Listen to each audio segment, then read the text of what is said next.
তো 1,32,000 টাকায় বিক্রি হয়েছে। এখন আমরা রয়েছি হজরতপুর হাটে। প্রিয় দর্শক, চাচার কাছে শুনতে পেলাম এই দুইটা গরু বিক্রি করে নাকি তার খরচের টাকা লস হবে। চাচা, কতটুকু সত্য? লস হয়েছে, কত টাকা লস হয়েছে? খরচের টাকা লস হবে। খরচের টাকা কত টাকা বিক্রি করলেন এই দুইটা? দুইটা না, একটা। একটা কত টাকা বিক্রি করলেন?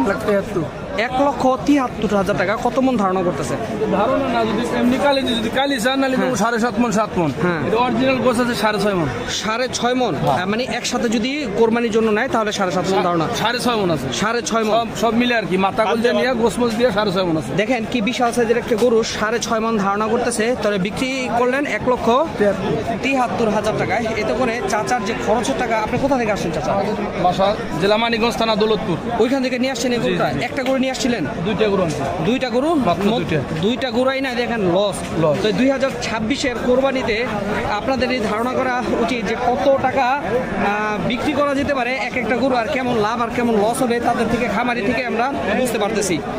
কি বলবো, সামনে তো এখন আরো ঈদের আরো 15 দিন 18 দিন বাকি আছে। হ্যাঁ, 18 দিন বাকি আছে। আরো বাজার বাইরবো না আরো কমবো, এটা তো এখনো ধারণা কোনো কিছু বুঝতে পারতেছি না।